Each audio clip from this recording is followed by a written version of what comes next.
All right, everybody. Welcome to tonight's webinar. My name is David Witkowski, W6DTW. I'll be your host tonight along with Dr. Ann Wine from the U.S. Geological Survey. A couple of housekeeping items. We have muted everybody for the duration of the presentation, and we've also turned off video. And the reason we're doing that is to conserve bandwidth for those who may be on slow connections. At the end of the event, we will open for Q&A, and we will ask people to either raise their hand or type questions in the chat, and that will give you a chance to interact with us and interact with each other on the topics. We'll be asking you for your thoughts on this presentation and how you see it interacting with amateur radio. A little bit about us. I am, again, I said W6DTW.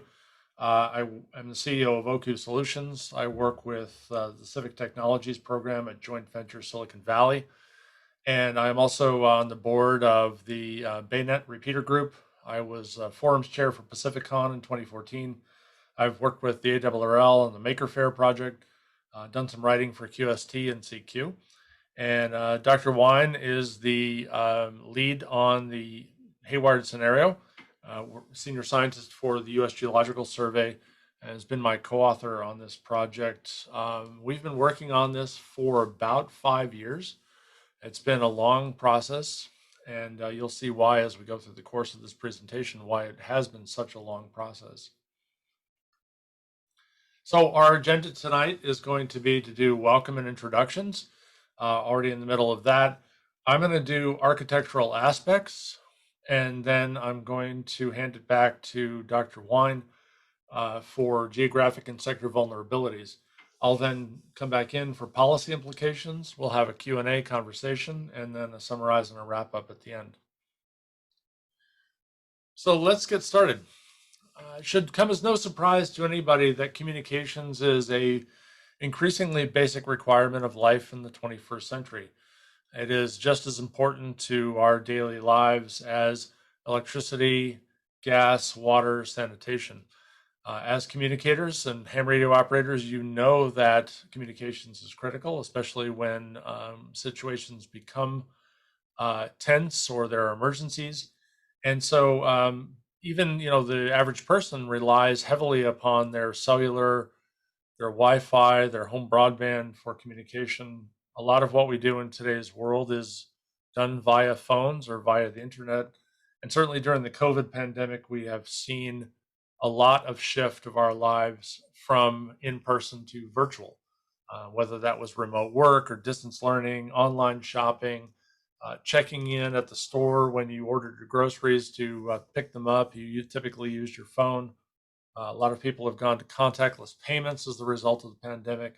So in 2020, our use of technology and communications technology definitely increased as we move forward in that resolution of that crisis.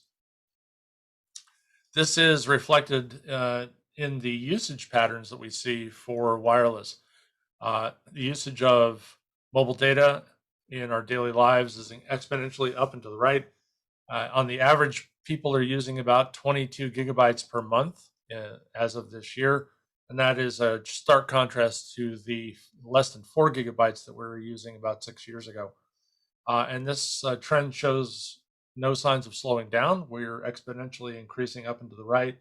And so the networks that we have are increasingly used. They're increasingly important.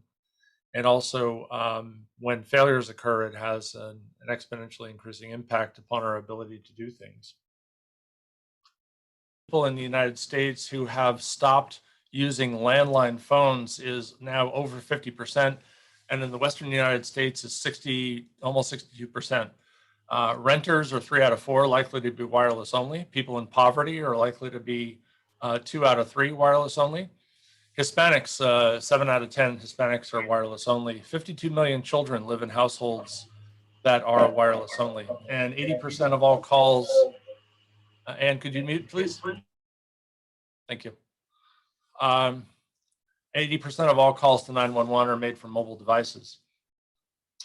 So it should be no surprise that, like the state of California is driving pretty aggressively towards telecom resiliency for this reason. In the wake of the PSPS events and in the wake of the PSPS events and the wildfires over the past few years, the CPUC has now mandated that all wireless providers be able to provide 72 hours of power backup on all sites. This was not the case in the past, although carriers did want to provide that backup. In many cases, they couldn't get the permits to put the generators in. And so they are now in the process of applying this ruling to wired ISPs. So for example, our cable and DSL providers. And there is a bill right now going through the California Senate, Senate Bill 341 from McGuire out of Healdsburg, which is attempting to instantiate the CPUC ruling in law. So when things happen and we get into problems, then obviously the network fails and that causes a lot of issues. The site up on Empire Grade, which is part of the W6DXW Salinas Valley Repeater Group, Matt Kaufman's site, was burned last year in the CZ wildfire complex. It was a total loss. This photo is from the camera at the last photo that it took before it melted. And that site was completely taken out. I know some of you on here are involved with that. I know Marcel is. And we've been trying to help Matt get that site back up on the air for not only amateur radio reasons, but also other reasons. Likewise, the LNU complex burned out in Mount Vaca. That site was, again, a total loss. And unfortunately, when we are looking at these sites, and I do a lot of work in the telecommunications space where we work with city councils, we work with boards of supervisors and planning commissions, and we will sit with either the cities or the communications industry trying to sort out whether or not to put up a tower.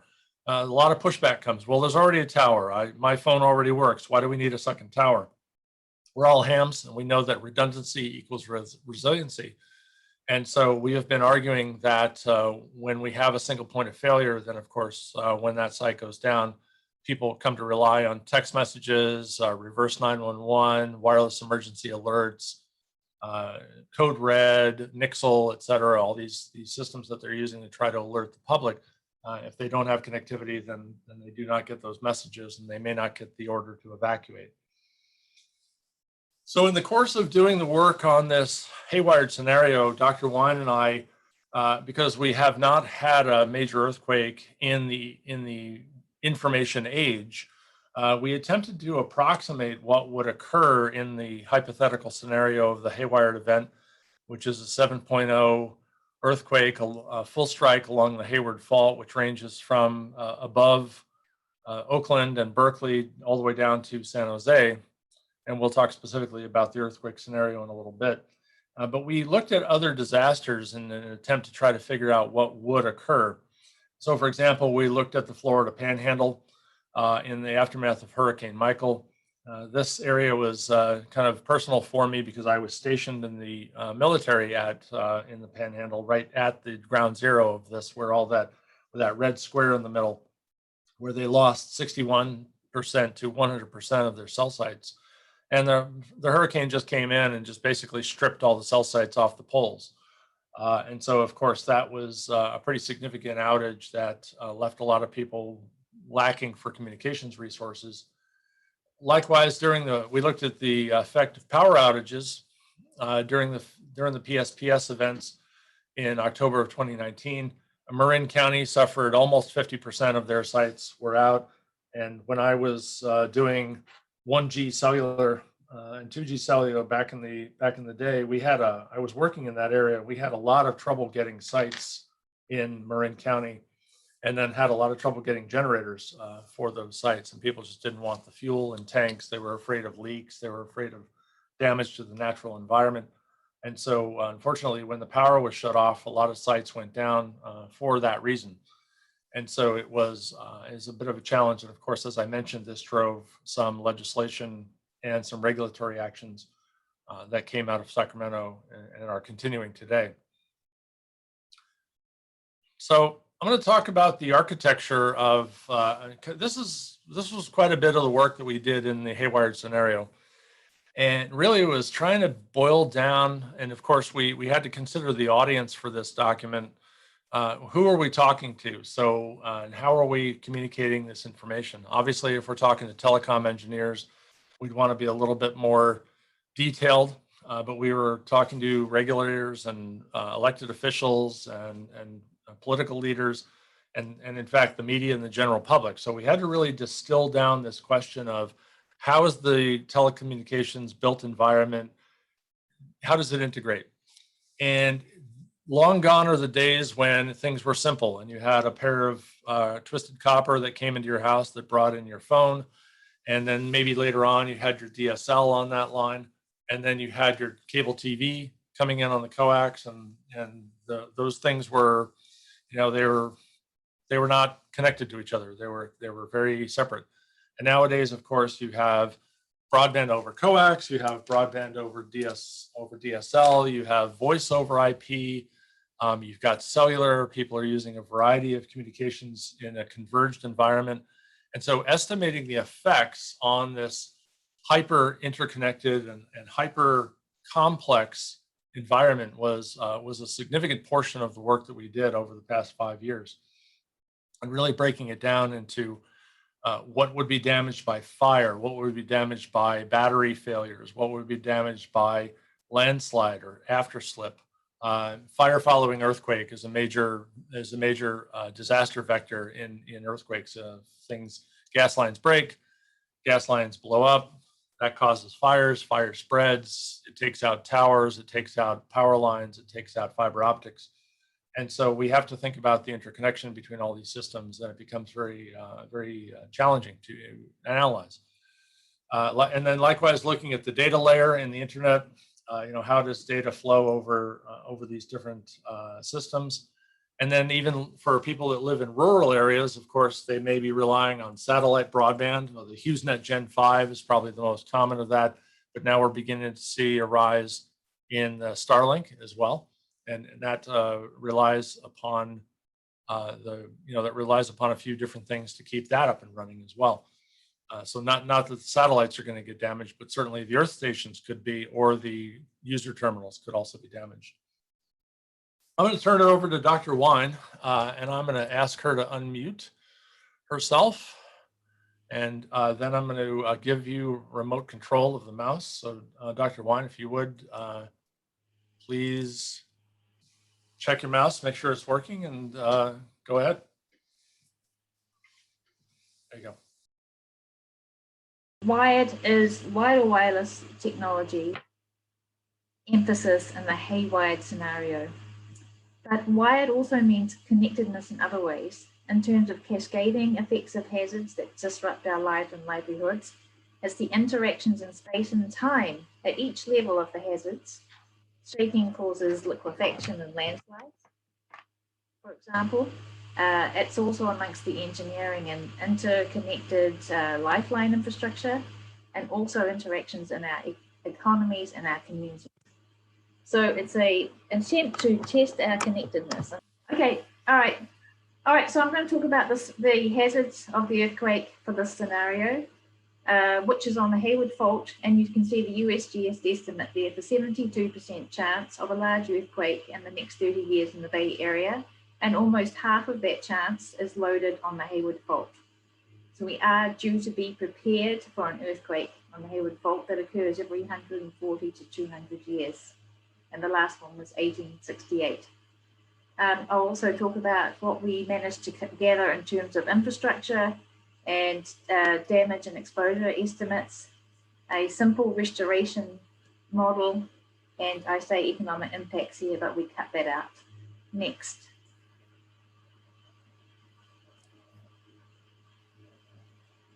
All right, here's the main findings of the study. First point is that there are some different, plugging the head may not change the Zoom. Sounds good now, but okay.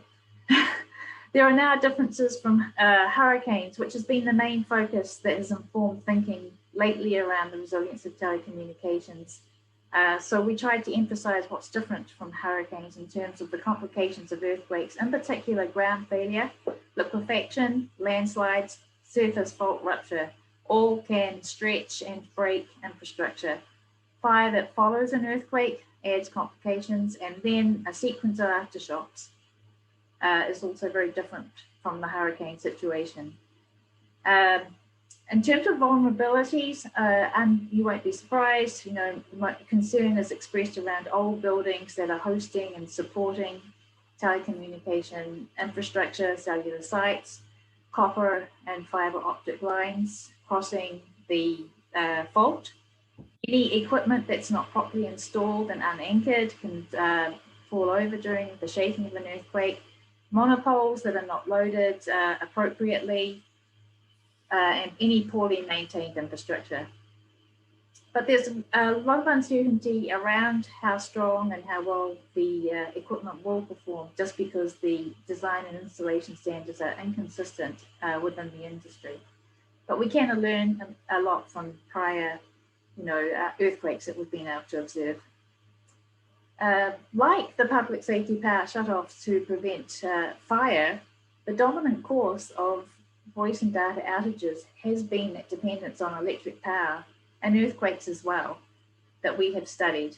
So even though there is damage to the telecommunications networks, it's still power has been the dominant source of outages. We were unable to understand how water, especially for cooling, may affect the networks. We look at some resilience actions in terms of whether there is backup battery and gensets that are able to keep the equipment running. And that's critical for life-saving information and communication. We find that these backup batteries are not 100% available when needed. They are absent at small cell sites. And the capacity of the networks is still overwhelmed by this increased demand for services as people are seeking information and communication after a disaster. There are large uncertainties in the logistics of restoration, including contingencies on power restoration, fuel supply delivery, at least 10 days to get fuel going again in the Bay Area, getting to sites, especially if there's been a landslide, enough skilled labor in the area. We have less labor here than other hurricane areas that are ready for this kind of restoration, and then part supplies. And finally, of course, voice and data are essential to keeping our economy going and for telework. And so we also have shown in another analysis the resilience in telecommunications for those purposes. Next. You can play that animation. So the HayWired scenario is an earthquake sequence, and you can see it playing out there on the left, how shaking may play out in the Bay Area. Eventually, this aftershock sequence moved around into Silicon Valley. That is one possibility. There it is. It just hit Palo Alto and Menlo Park. There are other ways this aftershock sequence could go. These aftershocks could stay closer to the fault. They could move to the east or to the north. But in this case, we chose the simulation from our scientists that moved around into Silicon Valley so that we could exercise more in the Bay Area. Next. So ground failure, there's three types. First of all, surface rupture. So we have the fault shown here in the map. The vertical lines show how much the ground is moving past each other at those points. That's up to 2 meters. There's a photo there of a surface rupture of a road in New Zealand. The graph there is showing all the infrastructure that is crossing our HayWierd fault. There is hundreds of fiber optic cables, hundreds of roads, tens of pipelines, etc. And the orange here shows what could be affected during the earthquake and after, and then the blue is showing other infrastructure that could still be affected with after slip. So the HayWierd fault doesn't necessarily just do a clean rupture, because it is a moving fault all the time, sort of nudging along. It will continue to slip afterwards. So this presents a challenge in restoring anything that causes the fault. Next. Other forms of ground failure are liquefaction and landslides. Liquefaction is when the ground shakes, sort of loosely packed soils like artificial fill with a high water table near the bay lose strength and the ground moves and pulls infrastructure apart again. Similarly, with landslides, they've been known to damage fiber optic cables and come close to a cellular tower, as in this picture here. Next. David already mentioned fire following earthquake. Of course, part of this problem of fire spread is being able to report the fires that depending on the telecommunication systems in the first place. After that, you need enough fire trucks, then you need the roads to get there open, and once you get there, you need to have water to fight the fires, but the ground shaking and liquefaction and landslide also break water pipes. So like in the Loma Prieta earthquake, you will get fire where there's no water. Next. So it's a really challenging problem we've taken on. No one else has really attempted to look at it in the way that we did. It's telecommunications is different from water and power, which are more static systems. There's not competition within the industry, and the technology is not constantly changing. So what we did, we tried to get as much data and information as we could to describe the problem and tell a story, but we also heavily relied on consultation with the industry and many other folks, including people like yourselves in amateur radio, and we appreciate everyone's involvement and contributions. And peer review was also a large part of our work as well to guide us along. Next. So David's described that how we looked at the systems. We compiled the literature on earthquakes all over the world of late and recent disasters in the US regarding telecommunications. And then Geotel Incorporated, we purchased the infrastructure data from them on all cellular sites, fiber optic cables and fiber lit buildings, including central offices, data centers, etc. We can typically use surface streets as the indicator of copper lines. In another chapter, we look at how infrastructure is co-located. In our case, where telecommunication lines are running along bridges that may be damaged by the earthquake. And we were also encouraged by our reviewers to include public safety answering points. Next. So this is just a warm-up on, we looked at damage from shaking, and we used some sort of pre-established methods for buildings to say something about central offices and data centers and equipment. The Telecommunications Industry Association provided us with the shaking sort of thresholds for damage for self-supporting towers, guide towers, and monopoles. So that was a great contribution made there. Otherwise, we relied just on exposure mapping, which I'll demonstrate in a bit. Next. So here's an example of the shaking. So the map at the top left is sort of a representation of building damage from this earthquake in the Bay Area. So the red is where there's the highest concentration of building damages in general. But then if we just pull out central offices, that's the other map.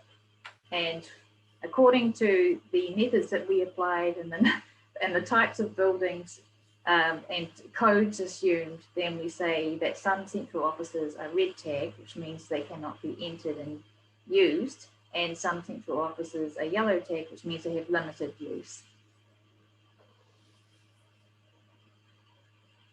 Yes, the slides can be available. Next. Here's our examples of sort of some exposure mapping. One of the results was data centers are generally sort of further away from this event in the Bay Area because they're more often located in Silicon Valley and the peninsula. But they are more often found in areas of liquefaction than some other kinds of infrastructure. Here's an example of monopoles that are exposed to liquefaction and landslides. So the red middle circle means the monopole is sited in fairly high liquefaction hazard area, and the outer red circle is a high landslide initiation area for this scenario. So you can see the general distribution there. And we have fiber optics crossing the fault, as I mentioned. They are all marked here. There's hundreds of them, and the red lines here show where they are in the landslide initiation areas of the highest probability. So you get just an idea of sort of the patterns of damage for all this type of infrastructure in the Bay Area. Next. Now, cellular sites came in three different styles. There's the self-supporting and guide towers, there's the monopoles, and then there's sites that are on buildings. They may be towers or attached otherwise. So the good news for the self-supporting and guide towers is that they generally resist the shaking because they are designed for wind. So the wind loads that they are designed for are greater than our shaking loads in this scenario. However, that does not mean if any equipment is not properly secured, it still could turn over. And that's sort of what the pinkish area is indicating in this map. Now, most of the sites in the Bay Area are on buildings, and in particular, 90% of them in San Francisco, the city of San Francisco. So they are probably the biggest unknown. They are not the sort of the performance, the seismic performance of buildings is not a number one criteria for siting cellular sites. That means there could be access issues to the site if the building is not accessible. There's also backup power limitations associated with having sites on buildings. Next. Here's to the point of co-located infrastructure. The analysis shows that quite often fiber optic lines are on bridges, and in our scenario, some of these bridges are quite damaged. That does not mean that the fiber optic cable would be damaged though, because it did survive in the Loma Prieta earthquake when there was bridge damage. Next. And here's our aftershock sequence all accumulating into one map. It's a really busy map, but the point is the darker the pink there, the more times that site had a lot of shaking. So it could be up to 6 or 7 times of cumulative shaking, in which damage could also accumulate, and which is very difficult to analyze actually. But something we learned from the Christchurch earthquake is when you have many series of aftershocks, the batteries on the cellular sites age with use and they did not perform so well. So there's a real maintenance issue there to be addressed. Next. All right, now we've sort of got an idea of a story for sort of damage or exposure to the hazards at least. So what does this mean for service? So the 3 parts, we have 2 parts. First of all, we talk about how the networks may be degraded, and then we talk about how we may apply resilience measures to improve the performance of what we have got to work with. So there's 3 types of forces for degradation. There's the damage, there's the dependence on electric power, and there's how people are behaving and using the system.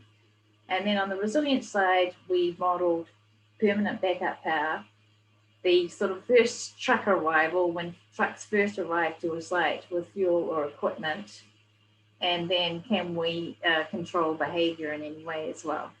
So next. So here's the pictures on performance degradation. So first of all, that table in the middle is just saying this is how much residual capacity of our network we think we have left. And we used 2 approaches. We used an industry consensus where they thought about how shaking might relate to how much capacity is left in the system after the equipment damages, and that's on the right. And then we also did another analysis where we brought in more the effects of liquefaction and landslides as well, and those numbers are in the middle, and we use those. So for example, in Alameda County, we're saying 53% of the network is remaining in terms of the capacity available after the earthquake. However, electric power, as I said, sort of draws down that capacity much more aggressively, and that's the graph on the left there, where you can see that we have much lower numbers of the functioning of the electric power system. And then thirdly, how much are people going to be using, seeking information and communicating after a disaster? This is where we look to other earthquakes. We use industry consensus again to come up with some numbers of how, compared to the day before, how many calls can be, how much more are people calling and congesting the system. Next.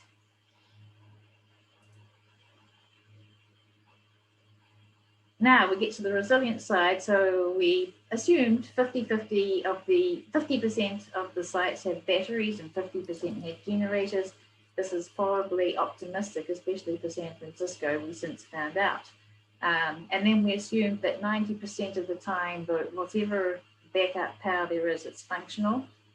We used times from Hurricane Sandy by different zones of impact to suggest what the distribution of time it takes for that first truck with fuel and or equipment to make it to the site.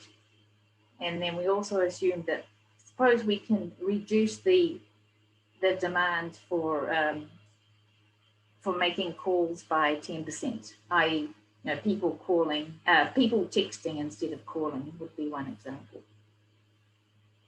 Next. And here's the result for Alameda County. So it's pretty grim at first. The telecommunications system performed worse than any other system, as I think we'll see that next. But it does have a steep restoration curve, and all these curves, the blue one is the power restoration around which all telecommunications kind of takes place.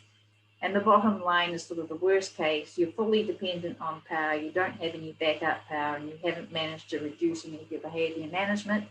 And then the top line, the orangey one, is when you have been able to do all those things. Now, most often people show these service restorations as the graph on the right, and so they forget about the increase in demand, and they show a more promising picture of functionality of these systems. And you can see the purple line there, which is showing the batteries running out on the first day, and then the restoration following. But we believe that the picture will be more like the one on the left, where demand will be much higher than usual. Next. That's okay. Thank you, Dr. Boyne. I'm going to talk now about our opportunities, and so this will be where things like amateur radio come into play. I was very fortunate to be able to bring a lot of amateur radio perspective into this, and one of the reasons that we're doing this outreach webinar today is because we wanted the amateur radio community to know, that the scenario existed. You may be doing disaster drills, or whether you're in areas, RACES, or CERT, your club may be doing other things. And as part of that work, we'd like you to be aware of our analysis and how that's playing out. And several of you helped me get the word out about this event.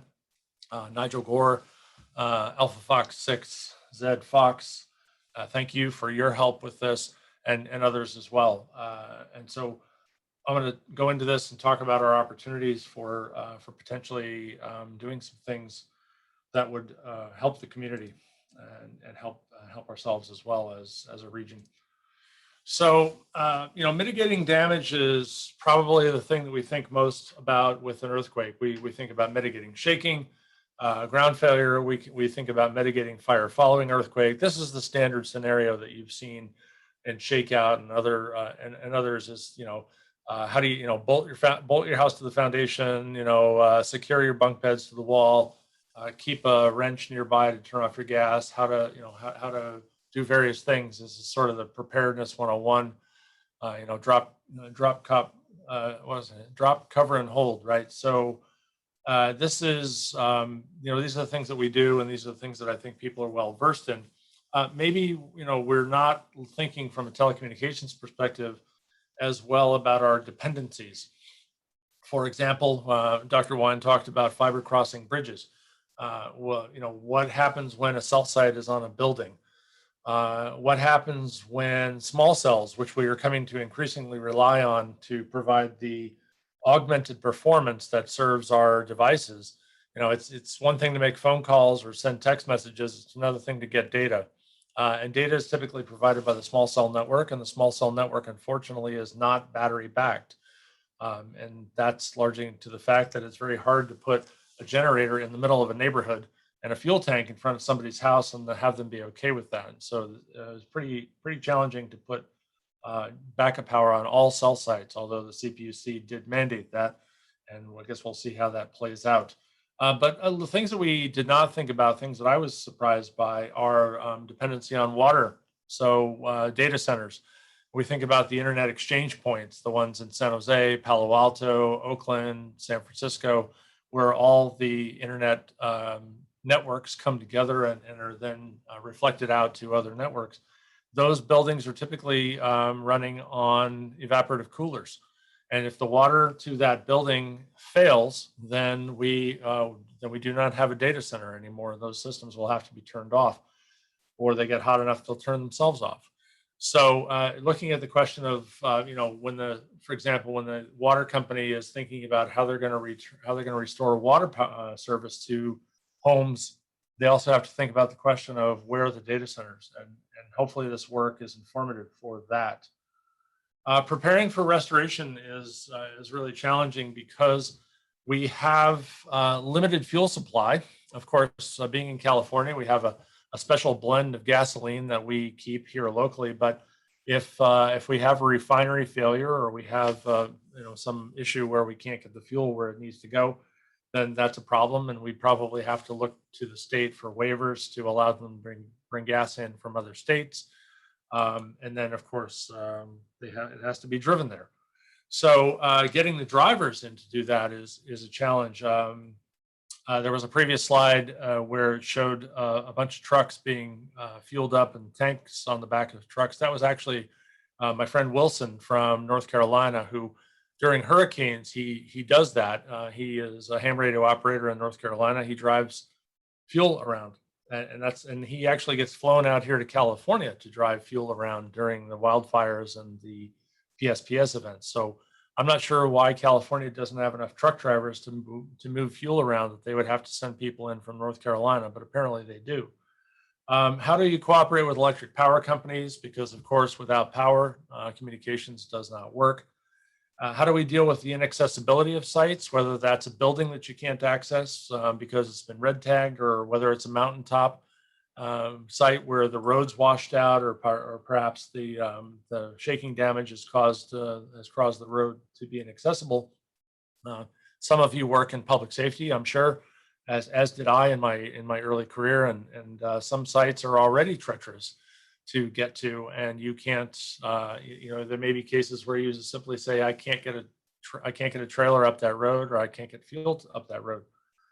So labor supply is a challenge, and especially permitting for labor supply, because typically when you have large disasters, you have people come in, there's some looting, you're trying to control crime, and you want to know that people are supposed to be in a certain area. And of course, you all deal with your certifications on things like that, and you have your IDs. But if you bring somebody in from another state to drive fuel around, how do you let the law enforcement know that that person is in fact supposed to be there? Telecommunications companies typically have sharing agreements with each other, so some parts will be available, but there aren't vast fields of wooden poles out there waiting to be stuck in the ground, or multiple hundreds of spools of fiber and copper laying around just waiting for someone for an earthquake. So we will have the challenge of how do we bring in spare parts to bring this network back as well. Governments, of course, have got to identify their community vulnerabilities. They've got to plan for telecommunications restoration. Cities are good at certain things. They're good at roads and sidewalks and stop signs and stoplights and public works is something that they do well. Communications is not really a thing that cities do very well. And I'm sure some of you who have been involved in MCOM know that it can be a bit of a challenge working with some of the cities. And so that creates a question of whether or not they are prioritizing recovery from this. We saw in Santa Rosa, for example, that a few of the sites in Santa Rosa got damaged during the wildfires.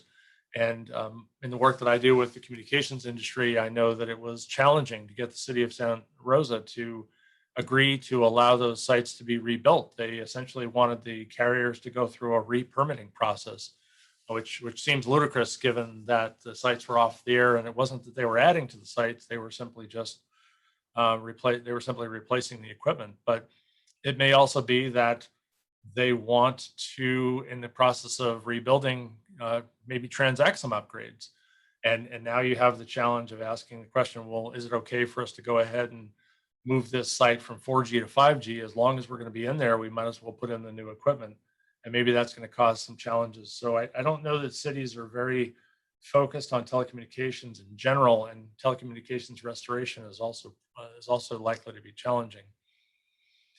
So, as we using communications tools to get out word about risk is one thing that the USGS has looked at. In addition to this project, I've worked with the USGS on some of their Shake Alert activity. And Shake Alert is an app that you can put on your phone, and it attempts to give you a warning that shaking is coming. And so if we look at the HayWired scenario with an epicenter around Oakland, it could be that the South Bay would get 10 seconds of warning to do various things, whether that would be drop, cover, and hold, slow down a train, open the doors of a fire station so that the doors don't get, if the building is skewed, that the doors aren't jammed and you can't get the truck out. You could potentially do a lot of things that would help people. And so this is something that the USGS is working on, and trying to improve the responsiveness of the Shake Alert system and the earthquake early warning that drives it. Managing user behavior is probably the thing that is most challenging, because people, when they get excited, they tend to jump onto their devices and they want to start communicating with each other. I think it's a natural human response for people to want to communicate when things like this occur. But unfortunately, that then leads to an overload of the network. Those of you who might remember the October 2007, I think it was a 5.3 in the Alum Rock area, the communications or the cell network in San Jose was overloaded for about an hour.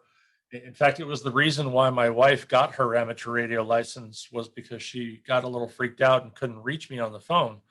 And I said, well, if you'd had your ham radio license, you could have gotten on the radio and called me on the repeater. And so she went to Pacificon the next year, and she got her license. So kudos to her.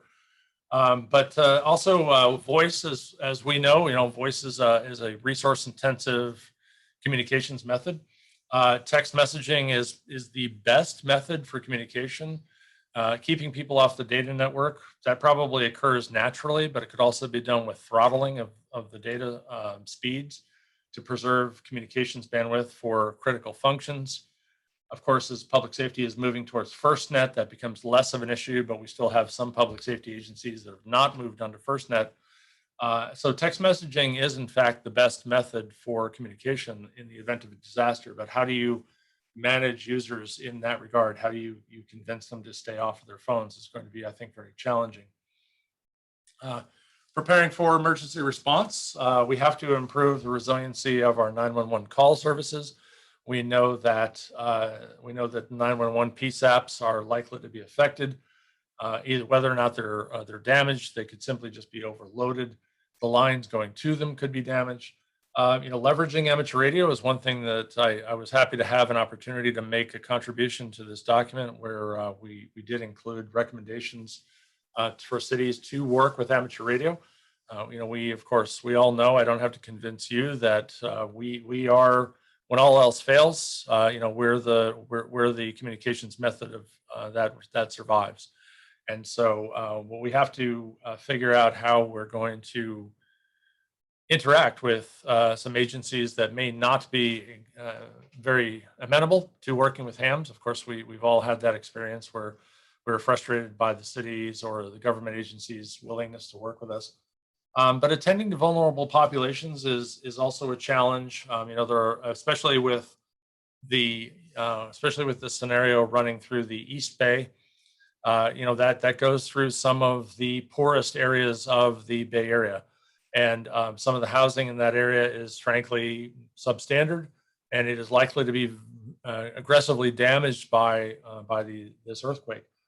There was a comment in the chat about the Loma Prieta quake and occurring during the dry season, and we were fortunate that the majority of the areas that were hit by the Loma Prieta quake were in fact more socioeconomically elevated, that they were not areas that had very poor structure or that they had soft story, where meaning a house over a carport.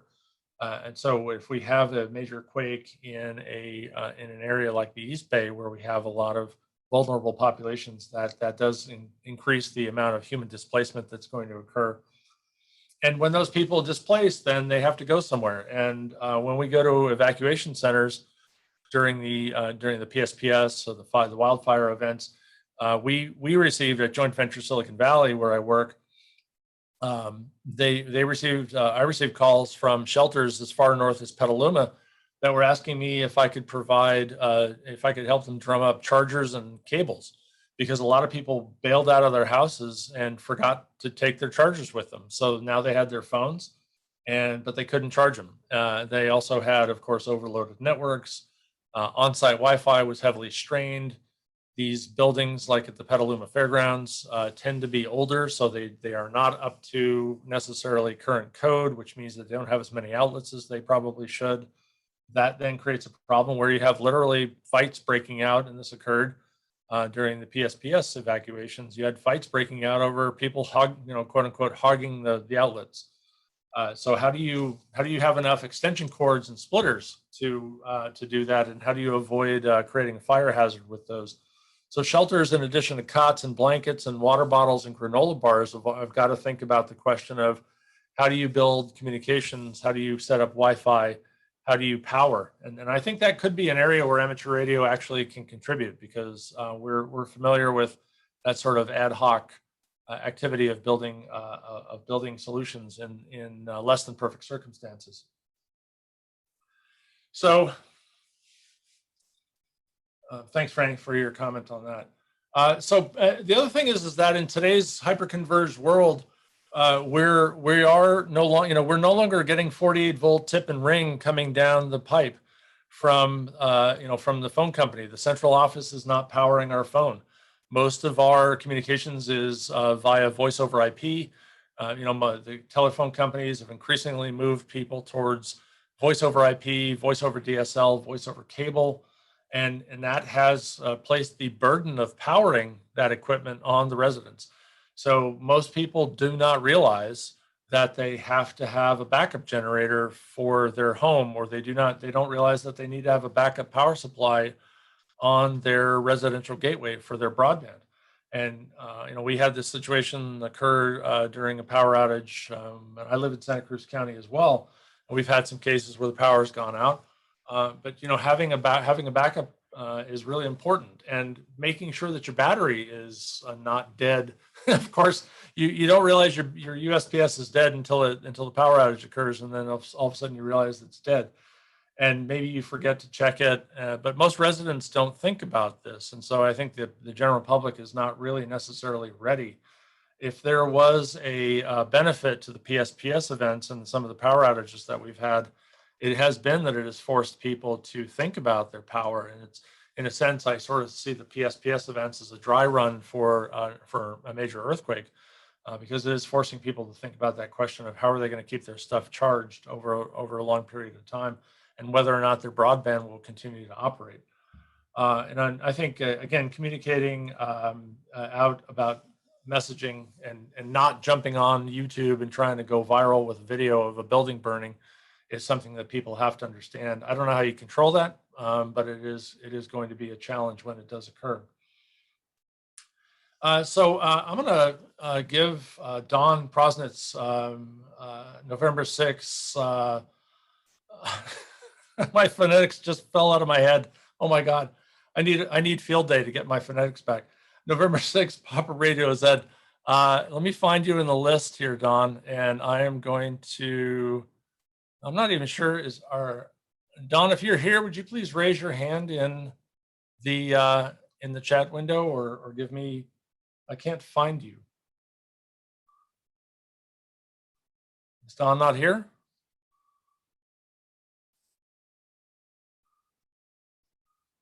All right. Well, I guess we don't have Don. How about Oliver?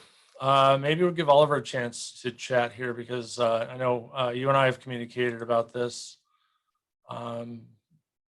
Oliver, do you want to offer some comments here? Yeah, hi David, and hi to all our friends in the San Francisco area. This is Oliver K6OLI, and I'm coming in tonight from Pasadena, California. I have to say, I find the scenario you're laying out here quite overwhelming, if you don't mind my saying so. It's a tough nut to swallow. One of the things, and we face very similar problems here in the Southland. One of the things we've tried to do, especially with amateur radio, is to focus on what we can do. So things like, did you feel it, sending out reports, and that's actually beginning to harden our networks. And I think that's where you're going with this as well. Amateur radio, as far as we're concerned, is a hybrid network. So we have all these tools available. Our operators are licensed, not the equipment. That gives us enormous flexibility. And I think it's really powerful that we can use VHF, UHF, we can use microwave frequencies with mesh. I'm really thrilled about the mesh program going on right now in San Francisco, the $100,000 funding that you got from the ARD, what are they called? ARC? But the point there is, and then have the HF capabilities. One of the things that we're looking forward to right now is to get more integration all along the California, Oregon, and Washington coast between HF hybrid stations and HF stations. So we can actually collect local traffic and then move it out of the area. Again, amateur radio is most likely going to be narrowband for most of it, unless your groups are practicing to set up ad hoc networks using Arden Mesh or similar devices, or even Part 15. But I think there's a lot that amateur radio can add to this. Everything you're saying, I mean, it scares the bejeebies out of me. And, I try to focus on, okay, connect the antennas, connect the radio, connect the batteries, and make sure you've got enough solar power to at least pop up the batteries so you can get through the night. But that's my 2 cents. Back to you. Thank you, Don. Appreciate the comments. Thanks for all your work. I appreciated reading your document on the WinLink network and the earthquake reports that you discussed in that document. I know there's an active WinLink group in my area, and I need to put some time into getting that set up on my system. So at this point, I'm going to throw it open for comments and questions. And so, yeah, David asked if the WinLink documents are shareable. Don, would you, or Ollie, would you be willing to share those documents? I know you're muted right now, but let me make it so that, let's see. Okay, sorry, Eduardo. All right, hold on for a second, Ollie, let me find you again.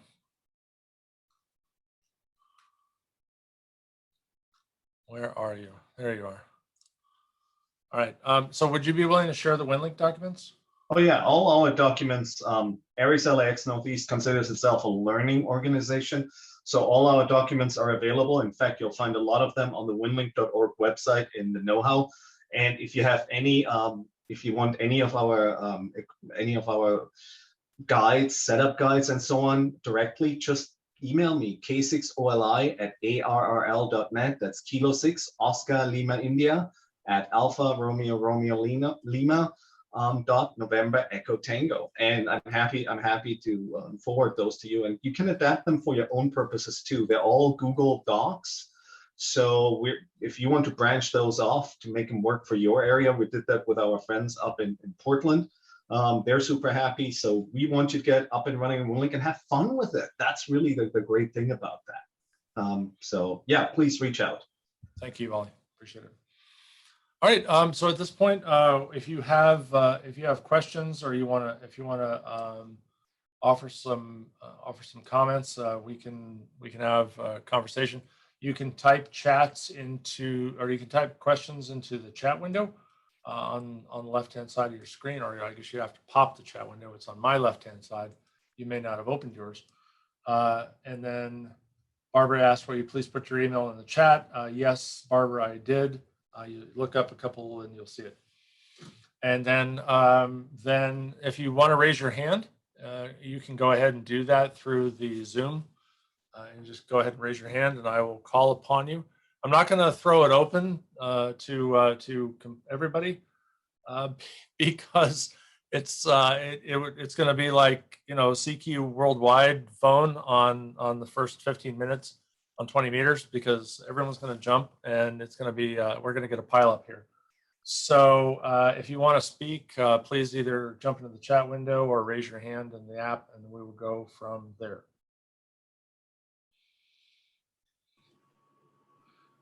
Okay. David, right, so John, there's a question. Go ahead. Oh, Judy, I see Judy. Go ahead. I'm going to ask you to unmute. Go ahead, Judy. Thank you. I asked this also in the chat. I wonder if many of the ham radio operators on this call are connected with local CERT groups. The reason I ask is because windshield assessments and the extended range of GMRS radios. And CERT groups respond in one way, but they have communication weaknesses, as ham radio operators, may not have the windshield assessment skills or any other CERT training skills. Any thoughts about integration of the two? So I don't work with CERT myself. Ollie has his hand up, and I'm wondering if he has a response to that, or. Yeah, actually, I think that's a fantastic question. One of the things that we found in our area working with CERT groups is it's usually better if the two groups stay apart and work together in a collaborative way. For CERTs, there are a lot of people who are intimidated by amateur radio, so it's usually they're more FRS driven. But we've done exercises where we combined our ARES group with, for instance, the Monterey Park Fire Department CERT. And they did the assessments. They came to the staging area where we had set up actually a mesh network and a VHF network to send the information they collected, including the pictures, to the EOC. And that worked really well. In fact, our operators then after a while said, you know what, instead of you dictating it to me, the message to me, sit down and you type it and I'll show you how WinLink works. And that was really empowering for the CERTs. It was extremely empowering for the amateur radio operators. I think look at it more as collaboration. You'll have a much easier time. I mean, we have a really close relationship with Monterey Park Fire Department and other CERT groups in this area for that reason. But back to you. K6LA. Thank you. We got a question from Victor, N6DVS. I'll go ahead and give the floor to him. Go ahead, Victor.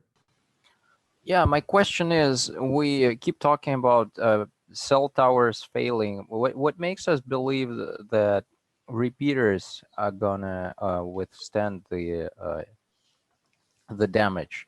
Yeah, that's a great question. That's certainly a great question. Because it doesn't look like there's any much difference. I mean, yeah. Well, so in my experience, Victor, it is a little different, and the reason why is because the cell network includes both towers as well as the small cell and the building mounts. So we do have more complexity in the network, whereas repeaters tend to be more, if you think of them as more analogous to like the 1G or 2G sites that we started out with. So they were mountaintop, ridge line, usually, off the beaten path with a lot of exposure, a lot of coverage, but not, they weren't data networks. So as we've begun to move towards the data network, it is the requirement to get those small cell deployments into closer to human populations has been the move that the carriers have been making. Of course, sites suffer from, I mean, there are a variety of different sites that all have different profiles. And, you know, I think about the Baynet site, WW6BAY, where when we first were up there, it was a Crown Castle site, and they had a generator with fuel. So we thought that was great. And then we went up there to do some work and came to the realization that the generator was gone. They had simply placed the power requirement on the tenants, and so we no longer had a generator, and so that becomes a challenge.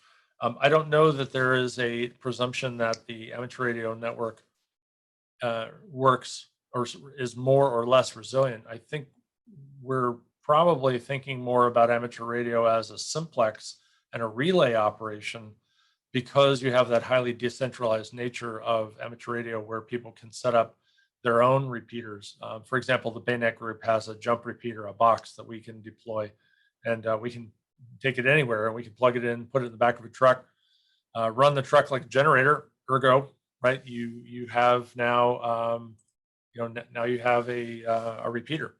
And so I think that's one of the things that amateur radio does, is we are very flexible in that regard, and we know how to put together things and to make something work. I saw you had your hand raised again. Yeah. So then follow-up question. It sounds like since we don't have confidence, so for example, I looked up profiles of several repeaters that are in our county, in Santa Clara County. Yeah. It doesn't look like they promise to be up for quite a while after the power is cut. So then it sounds like if we're really talking about emergency communications and emergency preparedness, then HF and specifically NVIS is particularly important, isn't it? So well, it could be NVIS, or it could be 2-meter simplex, or it could be even things like, I think, APRS. The RACES and ARES folks would have to offer their comments about whether or not the repeaters that they're planning on using and the ones that they drill on are in fact battery backed. I'm sure that they've thought about that, but I would actually throw that over to Nigel and ask him to make a comment. So Nigel, if you want to unmute yourself and offer some thoughts on RACES ARES repeaters, or how you handle power outages. Or, I mean, are you even using repeaters, or is it a simplex and relay architecture? Okay, am I off mute? Yes. I think, yeah, it depends which repeater. Some of them definitely have already demonstrated in the fires that they can last about 24 hours. But I think the problem with the last one was the generator shut down because it detected the smoke from the fire, which was not a failure mode we'd anticipated. Some of the others, I think, are not going to last that long. We have, most of them, the goal is to get 48 hours of power battery. So that's an interesting perspective, because that was one of the things that Dr. Wine found in her analysis of the earthquake in Christchurch, which was a lot of these sites had battery backup, but as it turns out, the batteries hadn't been serviced in some time, and so when they were loaded, they immediately failed, or maybe they had an hour instead of the requisite 10 hours that they had been asked to do. The other thing that I think I've heard is that, for example, in the telecom world, there are a couple different tanks, and they test the generator once a month, and they do an automatic test. But apparently the start tank, or the small tank, is fine, but the main tank winds up getting sludged, or the fuel degrades, and then so when you try to do an extended run, now that generator goes off. So certainly the failure modes that you're talking about, Nigel, are not unique to the amateur radio world, but they Murphy's Law rules all, and we know if things can go wrong, they will. We've all been to field day, and we've all had our kit, and we said, okay, we're going to show up, we're going to connect everything, and it's going to work, and then of course, that's the day that your coax decides to break, or something else occurs. So I think that's one of the things that hams are used to dealing with. So that's definitely definitely a challenge. We've got a few comments here in the chat, so I want to go through some of these. So Marcel, AS6MS, hi Marcel, mentioned the paper getting published later this year. Yes, so the plan is for the HayWired scenario telecom chapter to publish in October of 2021. Dr. Wine, correct me if I am wrong. No, David, it'll be before then. We're having our final rollout of volume 3. I did reply in the chat, so we're in the final stages of publication. Okay, excellent. Well, looking forward to that. So what's the likelihood percentage of a major earthquake on the HayWired over the next 10 to 30 years? And that was from Andrew, KJ6UXT. Yeah, like 30. I replied. Did, so okay. 33% chance on the HayWierd fault. So it's almost half of the probability of a large earthquake in the Bay Area, and a very dangerous fault for the Bay Area because we're put right on top of it. Got it. I apologize if I'm jumping around a little bit here. I sort of feel like I'm traffic handling. So about half of Los Altos Hills CERT has a ham license. Okay, that's good. By the way, we're all. I want you all to place your hands on the screen and encourage Dr. Wine to get her license. So I've been encouraging her to get licensed for some time. I hope that she will do that. She is involved with CERT, so maybe she's going to take that next step and move up from her toy radios to something real. Yeah, and so San Jose EOC spent 14 years testing off-grid before they succeeded in running a full 24 hours. I would believe that. I'm in the process of seeing we set up parallel CERT like the Gen Oak plan in Oakland, existing SJ races. My company consults small businesses for computer battery replacement on, UPS units every 3 years. That's exactly right. I mean, that happened to me, and we were living in San Jose, and I had a UPS, and then we had a power outage, and it lasted 10 minutes. I forgot to check, of all things, I forgot to check the battery, and I just left it in the garage, and it had been cycling and baking out there in the hot garage for years, and guess what? It failed. So Murphy strikes again. Other comments? Anybody want to chime in here? We've got lots and lots to talk about. Yeah, I could say something, David. Go ahead, Don. Yeah, I think we all know that the most reliable and resilient means of communication is direct simplex with battery power. And so a lot of groups, well, not that many, have decided to, repeaters can break not just because there's no solar backup power with big batteries, but things can just go wrong technically. There's many ways a repeater can fail, and if it does, is your group, trained to do an alternative plan B and work simplex? And what happens is often I see that groups can get a little bit lazy and depend upon the repeaters and their little just handhelds with rubber duck antennas. So our group does not use repeaters at all. It's all simplex, and it's taken years for people to understand, like, good gain antennas, good transmission lines, sensitive radios, and operating portable with on simplex. Of course, they're not. It's not perfect, but at least you do avoid. I mean, you become more self-reliant, so you have more. Just your radio and independent power. So I do encourage people to look very hard at simplex and not get dependent upon repeaters. And I think it's also, and that's a great point, and I think it's also important to remember that simplex does not just mean HF.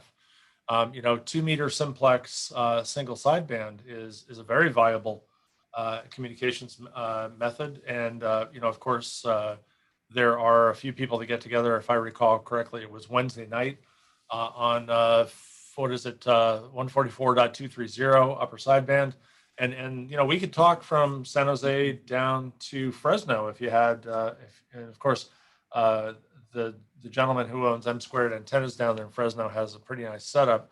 But he would run a simplex net, and we did that for Baynet as well. We did a simplex net, and then there was another. I see Ollie has his hand up. I'll call in a second. We did an FT8 simplex net, and of course FT8 is the marriage of JT9 or whatever the Joe Taylor stuff is with the FSQ, fast simple QSO, which included some message passing capability that I thought was really compelling.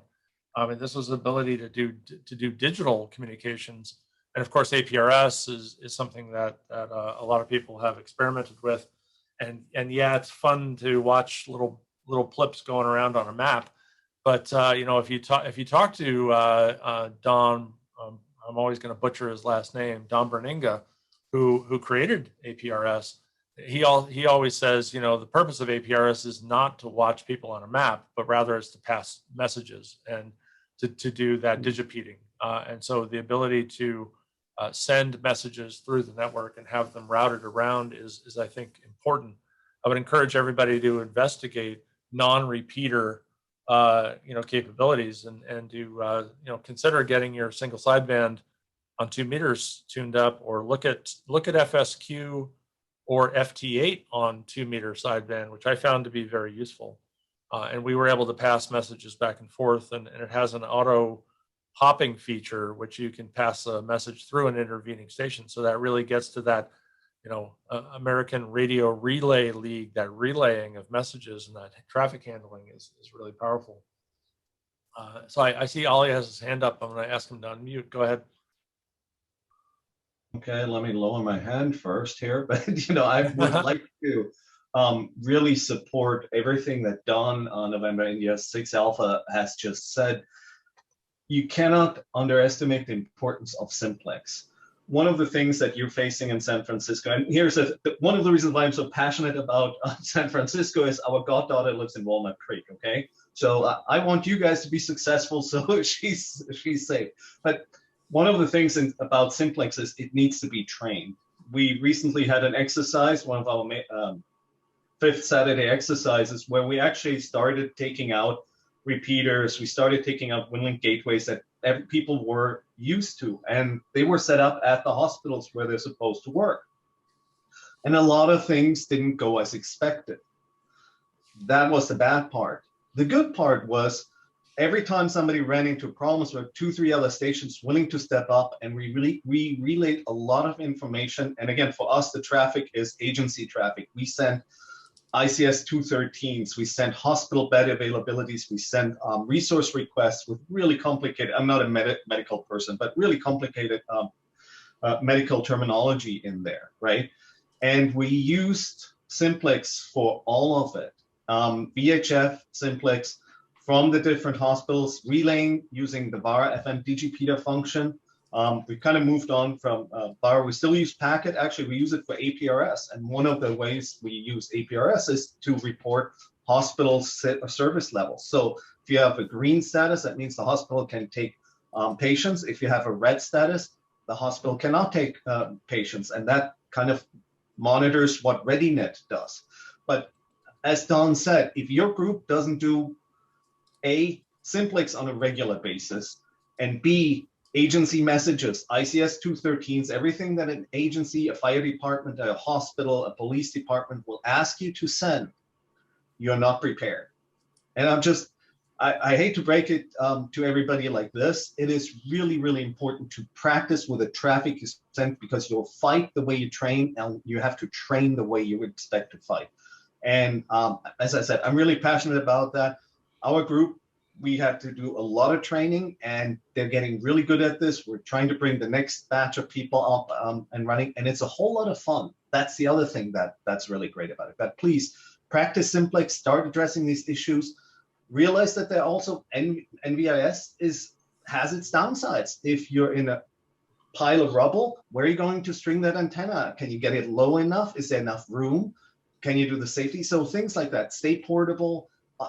I could talk for hours, and I'm not going to, but thank you so much for your indulgence. No, I appreciate it.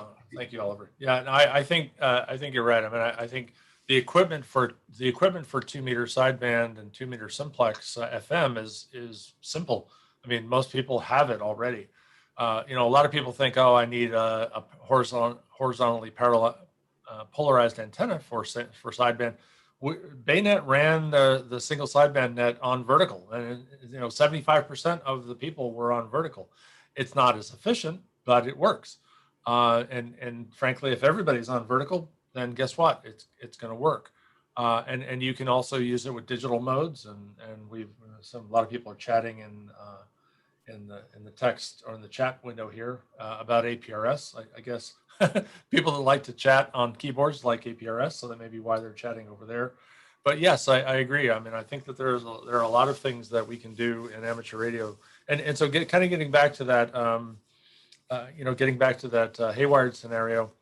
I think all of these things are potentially very valuable to disaster response. And these are ways that we can begin to bring modern approaches, whether that be even setting up Wi-Fi access points, so just to give people that are working the shelters. I did that during the fires down here. We were helping people get Wi-Fi set up just so that they would have something so that so their phones would work. A lot of people are using Wi-Fi calling nowadays, and that's viable. It's a way to give somebody a phone connection. All you need is broadband and a reasonably inexpensive piece of equipment. So I think that we offer a lot to our communities and to cities in that regard, above and beyond our radio, our HF skills and such like that. And so I think that we should be applying ourselves to a wider solution set than maybe we are, and that might be a way to get re-engaged with some of these government agencies that have been, frankly, a little bit dismissive of amateur radio. I want to go into kind of closing here because we've got 9 minutes, but Dr. Juan and I would very much like to thank everybody who participated in this. We talked about the workshops that we held. We did 2 full-day workshops. People actually flew in from other parts of the country to be involved in this.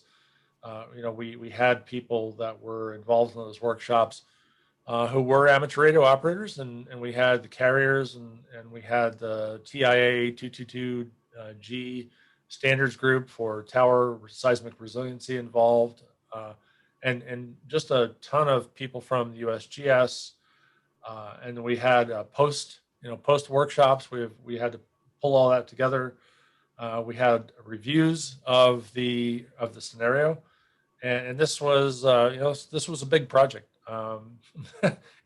In hindsight, I probably should have looked at doing a PhD, because I mean, how often do you spend 5 years putting something together, right?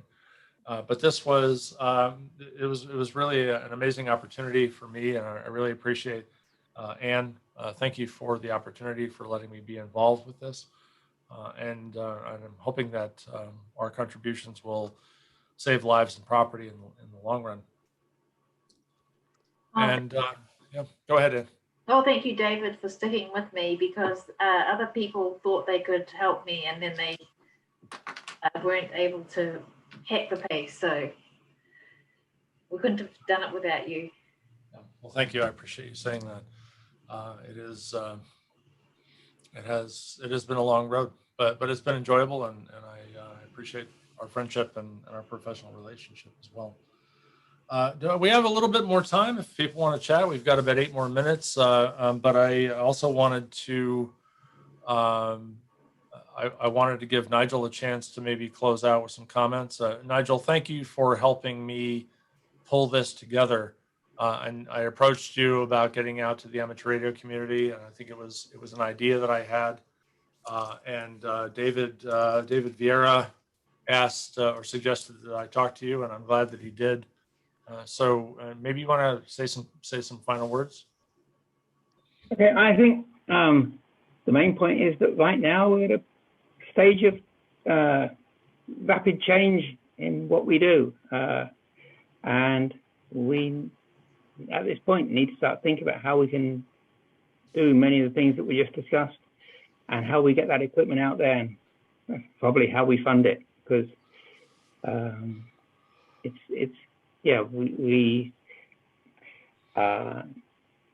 I've got to work with the CERT team. I think that's coming clear. And it's how we apply all these new technologies at once, how we get enough people involved. There's probably about as many different technologies we discussed this evening as there are going to be people we could deploy for a 12-hour shift in the city. We need to work out how we can expand and pick up people and not regard, we can see here that our amateur radio is just part of this, and all the new technologies we're all interested in, but it still gets looked upon as being, oh, it's just ham radio from outside, and we need to work harder to recruit new people who understand more about the digital modes that we need to deal with.